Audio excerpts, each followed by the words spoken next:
Cette semaine, on vous emmène à Zion National Park, puis dans un slot canyon à Buckskin Gulch.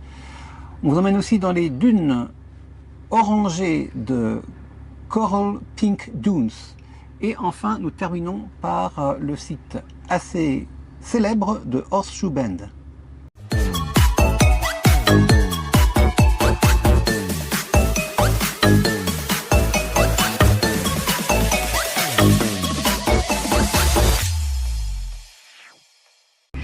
Hello tout le monde!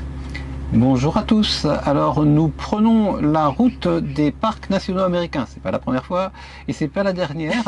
Et les parcs américains, si on les enfile comme des perles sur un collier, honnêtement, nous on trouve que ça aurait un côté un petit peu indigeste pour vous en tant que spectateur, mais pour nous aussi, en tant que c'est assez vite répétitif de voir toujours des pierres, des déserts, des pierres, des déserts.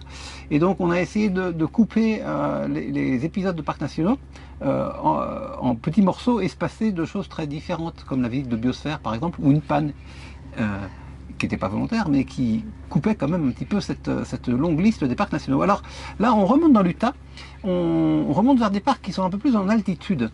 C'est la raison pour laquelle on avait initialement renoncé à aller plus loin que Grand Canyon, la première fois qu'on était passé, donc avant l'éclipse du côté de l'Utah. On avait fait une première incursion rapide.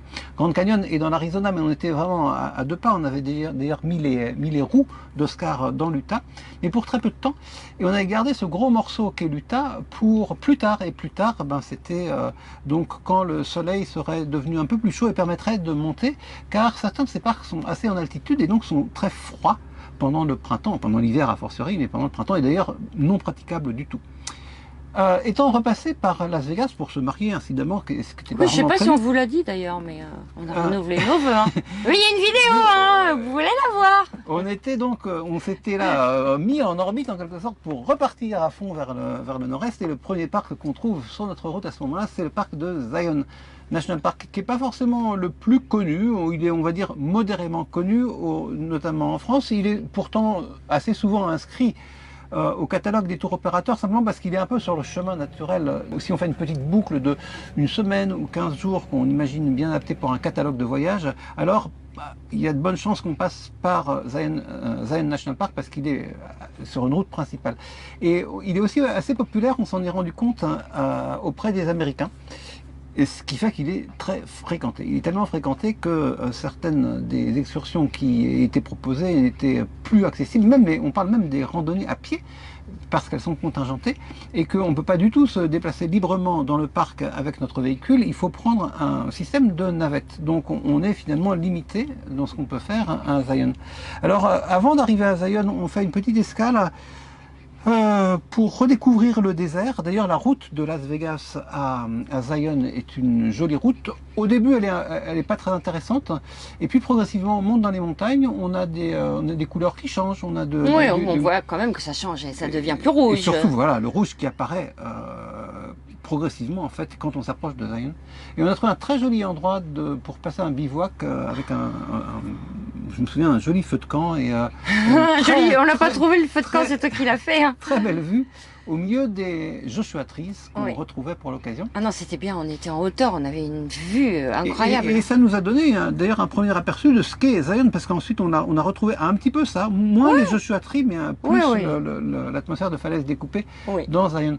Alors Zion, ce qui s'est produit, c'est qu'on l'a traversé, puisqu'il y a la route principale qui traverse le parc. On a traversé notamment Springdale, le petit village touristique qui est au centre en fait de toutes les opérations qui se déroulent à Zion. Et de là, on a cherché à trouver quelle randonnée on pouvait faire. Et puis finalement, on n'avait pas beaucoup de choix. On voulait une randonnée pas trop courte pour en faire quand même une grande de temps en temps, se dégourdir les jambes.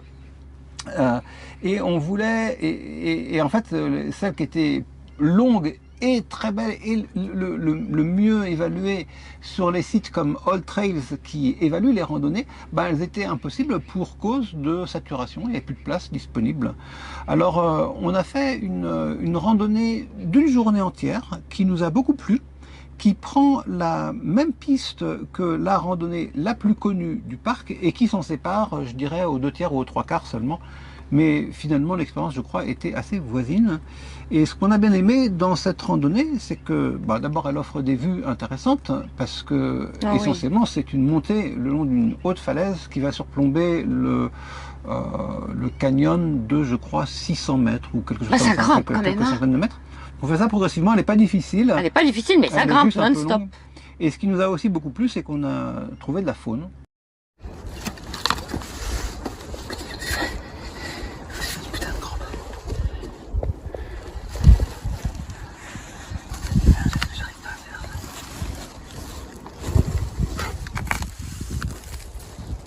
C'est pas une faune rare, c'est une faune qu'on a déjà vue. Mais tant pis. Des écureuils, des lézards et des oiseaux. Mais ils étaient là en abondance, on a bien joué avec les oiseaux, les appelait avec Merlin, donc on a fait quelques photos qui étaient assez réussies. Et puis finalement, ce qui était bien aussi, c'est que au-delà du fait que le début de la piste était quand même très fréquenté, il y avait un côté un peu usine à touristes, il faut bien le dire.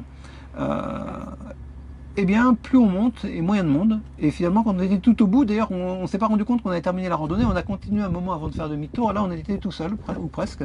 Donc, on n'a pas trop souffert non plus de la fréquentation. Donc, c'était une belle journée ensoleillée pour nous dans Zion Park. Attends, tu es en train de m'apprendre un truc vachement important.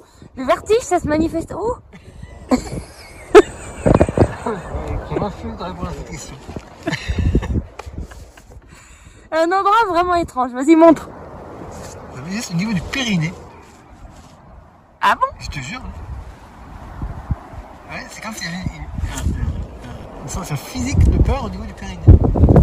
Et ce qui fait que Zion Park, parmi l'ensemble des parcs nationaux américains, on va sans doute pas le classer comme notre parc préféré, mais on va quand même le considérer comme un beau parc assez spectaculaire qui offre de belles vues et qui est à recommander aux touristes de passage. Voilà pour Zion. Ensuite, on a repris la route pour aller voir notre premier slot canyon. Un slot canyon, c'est un canyon dont parfois le passage entre les deux parois est vraiment très petit. Alors slot, ça veut dire fente, donc c'est un canyon en fente. Pourquoi est-ce qu'on est allé voir ce canyon-là, ce slot canyon-là, qui s'appelle Buckskin Gulch, à ce moment-là, à cet endroit-là? Eh bien, c'est parce que nous avons refusé d'aller voir le Antelope Canyon, qui est le plus connu des slot canyons. Le Antelope Canyon, certains d'entre vous l'ont peut-être visité. Il se trouve tout près du Grand Canyon du Colorado et à 2 pas de Horseshoe Bend. Et il est visitable en effet, et c'est sans doute le plus beau des slot canyons qu'on puisse visiter. Mais il est s'est transformé récemment, il s'est transformé économiquement et touristiquement en piège à touristes, ce serait beaucoup dire. Oui, parce que on a refusé, en fait, on n'avait pas tellement le choix. En occasion du tourisme de masse. Alors aussi, on pouvait, j'avais vérifié que ça se réserve, on ne peut pas y aller spontanément, il faut vraiment réserver, pas mal à l'avance si c'est possible. Il y a d'ailleurs deux Antelope Canyon, il y a le Upper et le Lower. Mais on a surtout échangé avec pas mal de gens qui étaient allés récemment et qui nous avaient dit oh, c'est magnifique, c'est super, c'est très beau, on peut faire des belles photos, la lumière est belle. Mais vraiment, on est oppressé par le monde. Ils sont à la queue leu et quand ils arrivent à l'endroit où on fait l'unique photo, et ben la guide dit ok, donnez-moi vos appareils et c'est à tour de rôle dans le slot canyon. Moi je me suis dit bon, c'est pas qu'on refuse le tourisme de masse et puis on voit pas pour quelle raison on refuserait nous le tourisme de masse et on le laisserait aux autres. Mais faire la queue. Avoir 2 minutes pour prendre une photo que tout le monde fait, autant demander à l'intelligence artificielle et puis c'est méga de cher. nous mettre mais c'est plus de $200. Donc bon, alors on était un peu hésitant face à ça et on a appris que des slot canyons il y en avait ailleurs. Alors voilà, c'est ce qu'on a fait, on est allé voir les autres slot canyons. On n'a pas fait tous les autres slot canyons, il y en a des dizaines en réalité parce que ça correspond à une particularité géomorphologique de l'Utah. Il y a un plateau qui s'érode sous l'action de l'eau de manière très particulière. C'est-à-dire il peut s'éroder beaucoup parce que la roche est friable et depuis longtemps, et donc on a des fentes qui se créent sur le plateau rocheux et qui sont des fentes qui font parfois plusieurs dizaines de mètres de haut. Et donc c'est moins grandiose que le Grand Canyon qui lui s'évase sur des kilomètres de large et plus de 1000 mètres de hauteur. C'est plus humain d'un certain côté, on peut se glisser le rapport très différent au paysage. Et donc on s'est dit, mais alors s'il y a beaucoup de slot canyon, lesquels visiter? Eh bien, le premier qu'on vous présente aujourd'hui, c'est Buckskin Gulch, d'autres viendront plus tard, et celui-là, il a la particularité d'être le plus long, pratiquement de tous les slot canyons répertoriés en Utah, et donc dans le monde, parce que je crois que les slot canyons du monde, ils sont à 80% dans l'Utah. Et on peut y passer au moins une grande journée, mais je crois parfois plusieurs jours de randonnée, tant il s'étire en longueur. Alors nous, on l'a attaqué par un côté, une entrée qui s'appelle Wire Pass, c'est ça, un Wire Pass? C'est ça. Et qui est accessible par une route qui se transforme en piste, donc on a déjà un peu plus l'impression d'être dans un environnement intact. Parce que en plus la piste elle n'est pas très bonne, elle est mal carrossée, il y a beaucoup de tôles ondulées et donc on sent bien qu'on s'est éloigné déjà des quarts de tourisme de masse et on finit par atteindre cette entrée de Buckskin Gulch. Et pour atteindre le canyon, il faut marcher dans le sable parce que il y a un cours d'eau qui est tout sauf permanent, il est très intermittent, peut-être qu'il reste sec pendant toute une année et puis ensuite il va être submergé par une crue instantanée. C'est d'ailleurs, les crues instantanées sont un risque quand on visite les slot canyons, parce que évidemment, comme le canyon est par définition super étroit, s'il y a de l'eau qui rentre dedans, très rapidement l'eau va monter et il y a eu des épisodes de noyades et il y a eu pas mal d'accidents dans les slot canyons. Donc on vérifie que même s'il fait beau, il n'y a pas trop de risque d'orage. Et puis on s'aventure dans cet environnement qui est marqué par le sable parce que la roche s'effrite en sable et le sable se met dans le lit de la rivière, même si elle est temporaire. Et donc, même à la sortie, même quand on n'est pas encore engagé véritablement dans un canyon, on marche dans le sable pour atteindre l'entrée du canyon. Et alors là, qu'est-ce qui se passe? Eh ben, on est entouré d'abord d'un mur de grès, en fait, plus ou moins, enfin de roches friables, qui s'élève d'abord à 2 mètres, à 4 mètres, à 10 mètres, et puis pratiquement on voit plus le ciel, et on est pris entre deux murs étroits, et ça sur des kilomètres. Et donc ce qu'on fait, c'est qu'on fait un simple aller-retour, parce que il n'y a pas de sortie possible autrement que d'un côté ou de l'autre. Alors on pourrait sans doute escalader si on était équipé, mais nous on l'est pas. Donc on s'est engagé pour plusieurs kilomètres de marche dans ce canyon étroit. Et à vrai dire, on avait entendu parler d'un nid de chouettes et on voulait initialement aller jusqu'au bout. Et pour ne pas mourir de soif, en fait, on n'est pas allé jusqu'au nid de chouette, on a fait demi-tour avant. Et il faisait très chaud ce jour-là. Ouais, il faisait chaud et puis avec l'incertitude, puisque c'est comme de la vie sauvage, qu'elle soit pas là. Donc, on est allé jusqu'au serpent, en fait. Oui. On a trouvé un petit serpent. On a trouvé un adorable petit serpent, on est resté un moment. Et on a continué un petit peu et puis on a fait demi-tour, oui. Alors, il n'est pas spectaculaire. Vous en verrez la semaine prochaine d'autres qui, selon moi, vraiment sont d'incroyables slot canyon qui doivent valoir Antelope Canyon. Mais franchement, c'était bien. Ouais, puis il nous a donné quand même une assez bonne compréhension. Il nous a donné envie de faire les autres, en fait. On s'est dit, ah, c'est bien. Et puis la répétition, ensuite, nous a appris à bien comprendre, en fait, comment se formait, quelle était l'apparence d'un slot canyon, quelle était toute la logique qui était derrière, la logique géologique. Et donc, on a bien aimé cet épisode de Buckskin Gulch, qu'on recommande aussi à ceux qui seraient de passage dans la région. Pour montrer qu'on n'a rien contre le tourisme de masse, après Buckskin Gulch, on a décidé d'aller à Horseshoe Bend. Alors, Horseshoe Bend, c'est marrant d'ailleurs, parce qu'on a fait quelques photos ou quelques vidéos qui illustraient le côté tourisme de masse. Il y a aussi beaucoup de monde. Pourquoi? Parce qu'il y a un parking immense qui permet aux bus de venir. Et ensuite, pour voir le point hyper intéressant, il faut marcher 300 mètres. Donc tout le monde peut le faire. C'est très accessible. Il se trouve que c'est trop bien placé en fait, Horseshoe Bend par rapport au Grand Canyon, et que c'est une sorte d'appendice au Grand Canyon. D'ailleurs, c'est le Colorado qui continue de couler en bas. Et il se trouve que c'est à l'extérieur, techniquement, du parc national du Grand Canyon, mais c'est à peu près la même chose qu'on y voit, c'est-à-dire on y voit au sommet d'une immense falaise le Colorado, tout en bas, tout en bas. Et puis, alors, la difficulté unique consiste à faire une photo originale, parce que tout le monde fait à peu près la même photo, vu qu'on est conduit à prendre en photo le méandre, qui est le plus beau méandre du Colorado, en fait, qu'on peut voir de cet endroit-là, avec un surplomb considérable. Alors, la différence se fait entre les touristes, entre ceux qui ont le vertige et ceux qui n'ont pas le vertige. Ah oui, c'est vrai. Moi, j'avais un peu le vertige, j'avais un peu peur de... Ah oui, il n'arrêtait pas de me dire, mais reviens là, reviens là.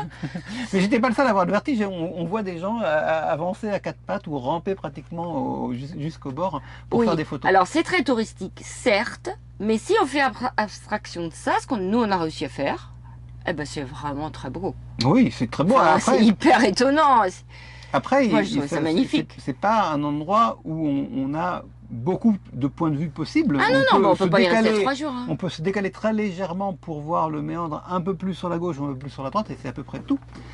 Donc finalement, l'arrêt a été assez rapide. Mais on a ajouté donc Horseshoe Bend à notre liste des sites. Enfin, on peut quand même un peu marcher. On est allé marcher à droite puis à gauche. Ouais, mais après, quand on regarde le méandre, c'est à peu près la même chose. Ça change pas beaucoup. Oui. Il faudrait, pour varier le point de vue, avoir le droit d'utiliser les drones. Alors, les drones sont interdits dans tous les parcs nationaux américains, bien sûr. Nous, on obéit à cette règle. Et puis, on imagine le bazar que ce serait si tout le monde utilisait son drone là. Donc, on est tenu de voir ce qu'on voit avec nos yeux, et on n'a pas beaucoup de possibilités de prendre d'angle par rapport au point de vue. Et par contre, Horseshoe Bend est tout près de la ville de Page, où on a bivouaqué par une nuit d'orage avec un vent extraordinaire. Et l'accès simplement à la ville de Page, qui suppose d'ailleurs de passer un des uniques ponts de la région sur le Colorado, permet d'avoir une vue au loin sur Glen Canyon, d'autres canyons qu'on va pas forcément voir en détail, mais enfin la zone générale des canyons et tout l'Utah qui se poursuit. Au-delà du lac Powell, on peut voir le lac Powell d'un point de vue qui est au bord de la route. Donc on a une sorte d'appréciation d'ensemble quand on fait cette petite route qui relie Horseshoe Bend à, pour nous, l'entrée par le nord, par l'ouest dans l'état de l'Utah. On a passé un moment quand même au barrage. On est passé sur le barrage, on est remonté pour avoir la vue sur la marina, sur le lac Powell. Non, c'était quand même bien. C'est très, très belles vues qui sont très étendues. La difficulté étant que comme elles sont tellement étendues, il est rare qu'il n'y ait pas une brume qui s'interpose. On en revient sur ça, on vous dit toujours, mais c'est vrai. Et surtout quand il fait beau d'ailleurs, qui s'interpose entre soi-même et puis les canyons les plus lointains. Ça c'est énervant parce que parfois on se dit oh, c'est beau, on sort avec les appareils photo et on prend pas de photos. Parce qu'on se dit mais en fait ça ne donne rien. Finalement, ce qui donne parfois le meilleur résultat, c'est les ciels d'orage, mais on les commande pas. On en a eu un peu pourtant d'ailleurs sur la route. Oui. Et puis donc on a repris, alors ce qui s'apparente à une sorte d'aller-retour, parce que on a fait une petite incursion à partir de Zion pour aller voir d'abord Buckskin Gulch et ensuite retourner en Arizona techniquement pour voir Horseshoe Bend en passant le Colorado, et on est revenu à notre point de départ, pour ainsi dire, la petite ville de Kanab, pour nous diriger vers Coral Pink Sand Dunes.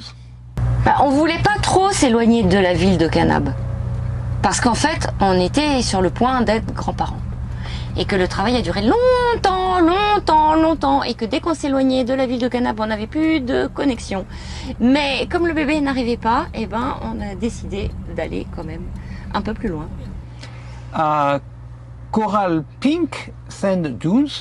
C'est un petit parc d'état qui est à quelques dizaines de kilomètres de Kanab, assez accessible, qui est très ponctuel. Il s'étend sur à peine quelques kilomètres et qui est aussi un peu gâché par la présence, c'est presque inévitable dès qu'il y a des dunes aux États-Unis, de véhicules tout-terrain, de buggy. On a l'impression que dès que les Américains voient des dunes, ils s'empressent de monter sur un buggy et d'aller faire des tours dans les dunes. Ouais, c'est assez bien organisé. Et puis ils font leurs petits trucs dans leur coin. C'est pas si gênant que ça. Mais c'est très rare de voir des dunes vierges aux États-Unis parce que justement il y a toujours des véhicules qui s'appellent des OHV là-bas, Off-Highway Vehicle, qui circulent dans les dunes. À part ça, les dunes Oui, non, c'est tout petit. Elles se caractérisent par leur couleur, c'est vrai. Voilà, mais par contre, la couleur est hyper belle. Et le sable est très fin. Le sable super homogène, super fin, super saumon corail en termes de couleur, donc une sorte de singularité là au milieu des déserts de l'Utah. À recommander aussi, c'était joli Oui. et ça mérite en fait le temps d'une halte, on va dire. Bref, nous il se trouve qu'on a passé la nuit là et c'était un bon choix. Oui, et heureusement parce qu'on s'est mis dans un camping, ce qui n'est pas fréquent. On s'est fait un petit feu de camp. Et heureusement, parce qu'au camping, il y avait la Wi-Fi. Et voilà, c'est là qu'on a appris la nouvelle de la naissance de notre petite fille. Bah voilà, on trinque à notre petite fille. Il nous restait un petit peu de vin. Donc encore une fois, on est super heureux. Vraiment. Ouais, man. Bah ouais. Alors c'est marrant parce que on sait pas grand chose en fait. On sait juste le prénom, on a vu qu'elle était toute fraîche. Donc on suppose que ça s'est bien passé, mais l'imagination travaille. Ouais. Voilà, la semaine prochaine, on vous emmène vers d'autres parcs nationaux et ce sera les derniers parce que Isabelle a fait une indigestion à la fin. Donc en vrac. Non, j'ai pas fait d'indigestion de Slot Canyon. Et vous allez voir la semaine prochaine que ceux qu'on a fait, ils étaient vraiment bien. Par contre, oui, les parcs où il n'y a pas grand chose à voir, où il n'y a pas de vie sauvage pour me tirer un peu. Voilà. Mais on verra quand même les magnifiques parcs de Bryce Canyon, Capitol Reef et Arches. Bryce, ça m'a beaucoup plu, Capitol Reef aussi, mais arrivé à Arches, il était grand temps que ce soit le dernier. Voilà, encore quelques cailloux donc pour la semaine prochaine. À bientôt. Bonne semaine.